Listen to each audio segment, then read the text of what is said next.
So next topic which we are going to discuss is circuit containing capacitance and resistance in series.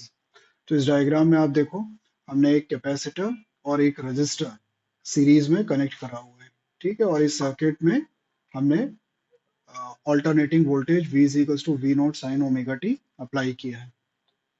अब अगर इसका phasor diagram आप देखो तो हमको पता है कि जो रजिस्टर के केस में करंट और वोल्टेज इन फेज होती है, तो हमने एक्स एक्सिस के अराउंड करंट ले ली है, तो जो वोल्टेज होगा वोल्टेज अक्रॉस रजिस्टर वो भी अलोंग एक्स एक्सिस आएगा, तभी दोनों क्या होंगे, सेम फेज में होंगे, इन फेज होंगे। जबकि कैपेसिटर के केस में जो वोल्टेज होता है, वोल्टेज अक्रॉस कैपेसिटर, ये करंट से 90 डिग्री पर लैग करता है, करंट वोल्टेज पीछे चलता है। तो अगर हमने करंट जैसा इस डायग्राम में है क्लियर कि अलोंग एक्स एक्सिस ली है, तो वोल्टेज अक्रॉस कैपेसिटर जो होगा वो नेगेटिव वाई एक्सिस के अलोंग हमको लेना पड़ेगा। तो जब हम इन दोनों का रिजल्टेंट फाइंड करेंगे, वी आर और वी सी का, तो वो हमको ये जो वेक्टर है वेक्टर ओडी वो हमको होगा, यही आपका parallelogram law of vector addition लगा के ये हमारा नेट वोल्टेज इफेक्टिव वोल्टेज आ जाएगा, राइट। तो अब यहाँ पर हम पैरेललोग्राम लॉ, इसकी अगर हमको वैल्यू फाइंड करना है, जो इफेक्टिव वोल्टेज आ रहा है, तो इसके लिए हम parallelogram law of vector addition का जो फॉर्मूला है R is equals to root A square plus B square plus two A B cos theta apply करेंगे, तो हमको ये स्टेप मिलेगा।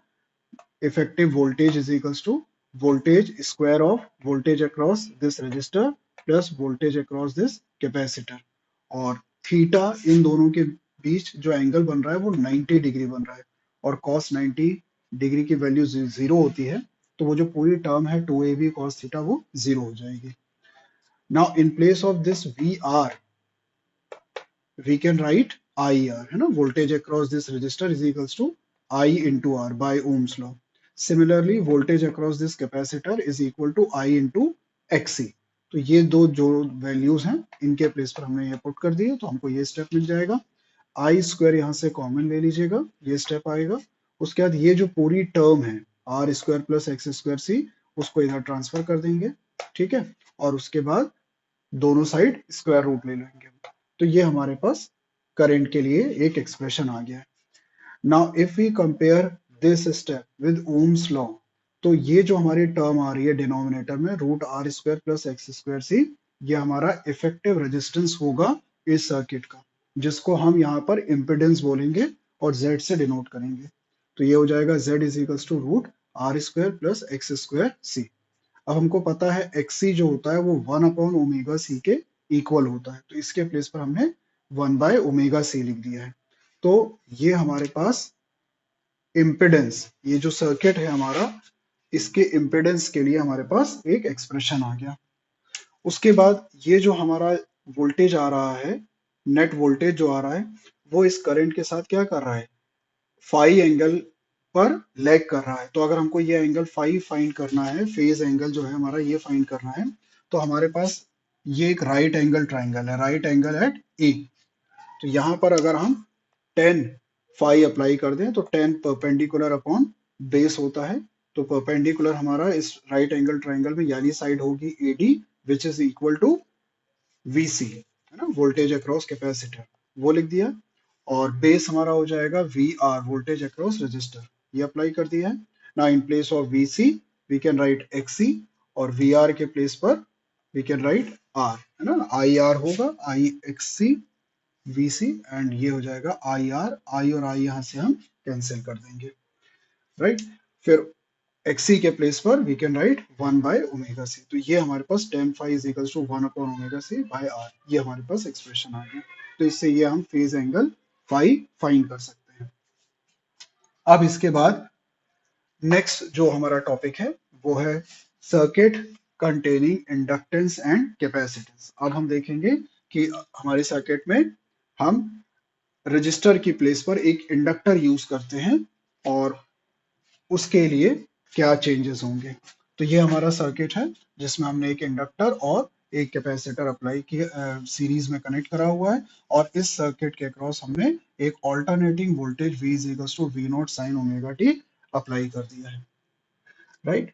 तो अब अगर हम देखें यहाँ पर करंट को, हमने फेजर डायग्राम है ये, करंट हमने वैसे ही अलोंग एक्स एक्सिस ले ली है, तो हमको पता है इंडक्टर के केस में जो वोल्टेज होता है, वोल्टेज अक्रॉस इंडक्टर, वो करंट से 90 डिग्री पर लीड करता है।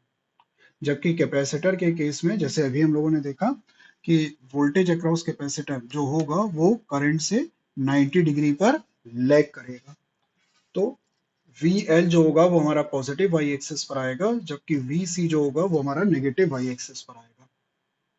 तो इनका जो रिजल्टेंट होगा VL और VC का, ये resultant along positive Y axis भी हो सकता है और अलोंग नेगेटिव वाई एक्सिस भी होगा। वो डिपेंड करेगा कि VC ग्रेटर देन VL है, वोल्टेज अक्रॉस कैपेसिटर ज्यादा है, या VL ज्यादा है। अभी फिलहाल हमने इस डेरिवेशन को करने के लिए ये अज्यूम कर लिया यहाँ पर कि voltage across inductor is greater than voltage across capacitor. तो जो नेट वोल्टेज आएगा, है ना, ये जो हमारा आ रहा है, वो अलोंग पॉजिटिव वाई एक्सिस आएगा। ये मैंने वेक्टर से उसको डिनोट करा, वो VL माइनस VC के इक्वल हो जाएगा। तो net voltage V VL minus VC के इक्वल होगा। इसी तरह जो इम्पिडेंस आएगा वो XL माइनस XC के इक्वल होगा। अब अगर हम एक कंडीशन लें कि if XL is equals to XC है, तो अगर ये दोनों इक्वल आ रहे हैं तो यहाँ से जो हमको इम्पिडेंस मिलेगा वो जीरो मिलेगा। इम्पिडेंस जीरो होने का क्या मतलब हो गया कि it is the condition of electrical resonance. ये हमारी इलेक्ट्रिकल रेजोनेंस की कंडीशन है। इस कंडीशन में जो करंट होगी वो इनफाइनाइट होगी सर्किट की। ठीक है, तो अब XL is equals to XC है, तो XL के प्लेस पर हमने 2 पाई FL लिख दिया, और XC हमको पता है 1/2 पाई FC होता है, वो हमने लिख दिया है। अब यहाँ पर F को आप सब्जेक्ट बना लो। ठीक है, इस F को इधर ट्रांसफर करके 2 पाई L को हम इधर डिनोमिनेटर में ट्रांसफर करेंगे, तो F square is equals to 1/4 pi square L C हो जाएगा। Now taking square root both the sides, we will get F is equals to 1/2 pi root LC. Now this is called the resonant frequency of the circuit. ये जो F आ रहा है आपका, ये इस circuit का रेजोनेंट फ्रीक्वेंसी कहलाएगी।